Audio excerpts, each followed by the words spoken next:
So where does Great Britain come in the all-time Olympic medal table? Is it 3rd, 13th or 30th? The answer is 3rd. Yes! Britain has won a total of 668 Olympic medals. Our all-time medal tally is bettered only by the USA, who came top of the table with 2,194, and the old USSR became second with 1,010. You're watching The Right Stuff with me, Richard Bacon, holding the fort whilst Matthew takes the summer off. And with me today on the panel are Anne Diamond, Craig Revel-Horwood, and special guest, Lib Dem MP, Mark Houghton. The Beijing Olympics. Who cares? The opening ceremony for this year's Games kicks off in Beijing in just under 4 hours' time, but recent research found that us Brits are the least enthusiastic about the event compared to our European counterparts, even though we're hosting the next one. Why is that? Are we just negative about our chances of winning anything? Maybe so, given a new survey showing us Brits are among the most pessimistic in the world about our sporting chances. Only Japan and Poland feel gloomier than us. And not only that, it seems that we have little respect for our athletes too, when our nation's sports stars, with our nation stars coming fourth from bottom in an international league table as role models. Of course, it could just be that our interest in the whole event has waned. What with the hype that's dominated the papers over the last few months, we're just bored of hearing about Beijing. Or maybe it's our ethical concerns that are putting a dampener on the whole event. China, of course, has had a pretty bad press in the run-up to the Games, not only over its dubious human rights record, but also problems with pollution and now security as well. And now that the Games are finally here, though, can we put all those concerns aside and support Team GB? I wonder, will you be enjoying this sporting spectacle or doing your utmost to avoid the back-to-back coverage of it on radio and television? Basically, do you give a monkeys about what's happening in Beijing? Give us a call on that number, and let's start with... who shall I pick on? Mark Houghton. Do you care? I'm bored. I'm bored with it. I'm fed up with seeing all these TV presenters out in Beijing about a week ago, you know, live news at 10 from Beijing. I'm fed up with people going around in the streets with these air monitors, with these graphs showing what the air's like. I want to see the sport. It's got to that point now. And, you know, I think as soon as we start seeing medals being won, we'll get into the sport, but I'm sick of all the hype. I tell you what, I'm sick of the... not sick of, it's not fair, but the negative coverage, whilst it is legitimate, has started to get kind of repetitive, and the air pollution stories are particularly repetitive. But there's still, Anne, a lot that...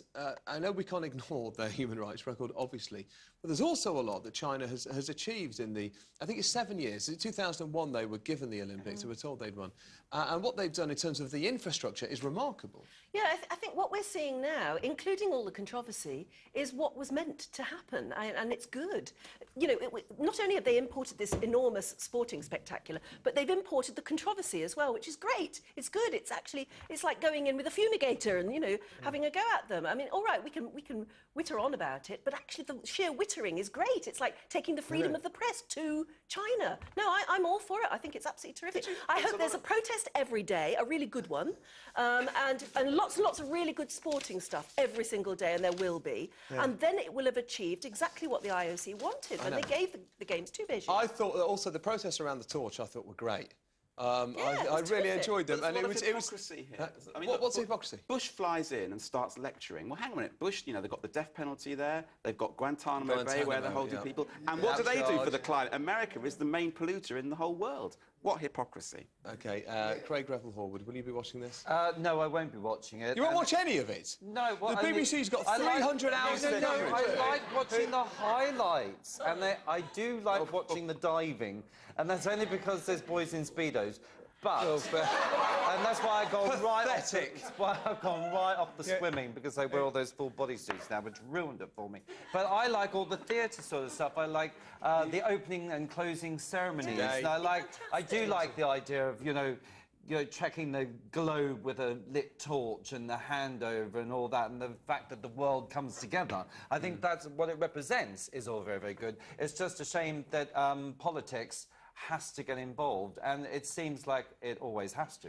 So I think that's sort of what ruins it. Plus, I get bored of watching all the heats. I like things that go, like last 10 seconds, like the 100-metre sprint and those sort of things. I find it, I'm really excited about it. I get excited about big events generally anyway, and it's the scale of this thing. I think the stadium looks remarkable. The stadium is amazing, isn't it?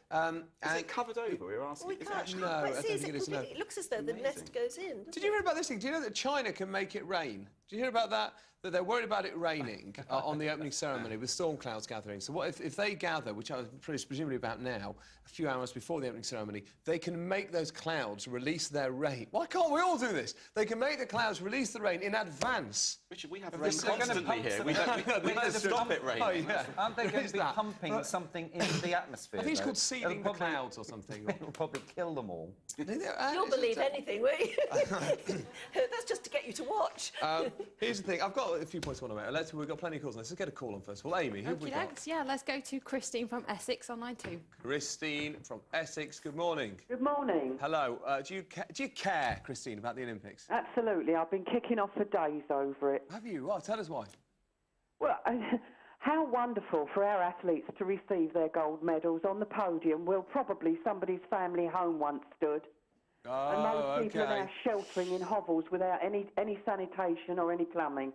I mean, and Chris makes an interesting point here. I was going to say, I mean, Chris, in terms of what China's done, remember, they only got the Olympics in 2001. Since then, they've doubled their underground capacity. It's the rate at which they get things done. They've built 5 new underground lines. Imagine that. Since 2001, not that long ago, they built 5 new underground lines. Yes, so could I if I'm bulldozing people's homes. But that's the point you're making. That's what I was going to come on to. And in China, it being an authoritarian state, they just tell people, get out, we're building a new road, or we're building a stadium. Christine, do you think any good has been done, or might have been done, in relation to China opening up a bit in terms of its attitude to human rights? No, they've papered over the cracks. They've only given human rights where the media are, where the world is watching.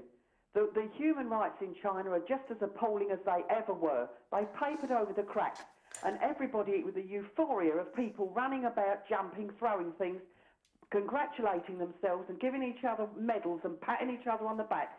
And there's people out there that are suffering big time. Are you not going to watch it then, Christine? No, I'm not. I kind of sensed you might not. I'm absolutely appalled at how people are... The euphoria that people are... What about this? The games are important and the games are to be enjoyed. Don't you think that when the IOC awarded it to China, I think one of their competitors was Toronto at the time, and that would have been a safer bet for the IOC, wouldn't it? Do you think it was noble in intent? Do you see what the IOC was trying to do? Yeah, I think it was noble in intent, but it was hollow, wasn't it? China was supposed to come up to some certain standard regarding human rights. We all know they've papered over the cracks, and still the games have gone ahead. It would have served China right if they'd done all this and everybody had said, right, we're boycotting you, because you've lied to us. Christine, thank you very much. I actually saw a human rights lawyer on Chinese human rights lawyer on Channel 4 News last night saying human rights have got worse because of the Olympics, not actually better. OK, let's go. Amy, who else have we got? OK, we've got a bit more of a positive view on it now. It's Sarah on line 1. All right, good morning to you, Sarah. Hi. Do you disagree with what Christine just said? No, I don't. I'm really, really, really excited, actually, because any sporting event, really, it's Euro Cup, World Cup, anything, Wimbledon especially this year as well. I don't know, it's just every nation of the world is coming together and just, you know, competing for medals, and I think it's great. I mean, obviously, because the Tibet thing hasn't been given too much good press, but, you know... There is good out of the Olympics, I think. Yeah, no, I mean, as I said earlier, I get excited about it, but it's a hard, Mark, it's a hard one, isn't it? You know, Sarah and Christine are both right, aren't they? It is, and at the end it's a balance, and I think there'll be more positives than there are negatives coming out of this. OK, let's go to someone in the audience. Eric, what you got? By the way, Sarah, thank you for phoning the show this morning. Eric? Well, I've got Nitesh here, so do you care?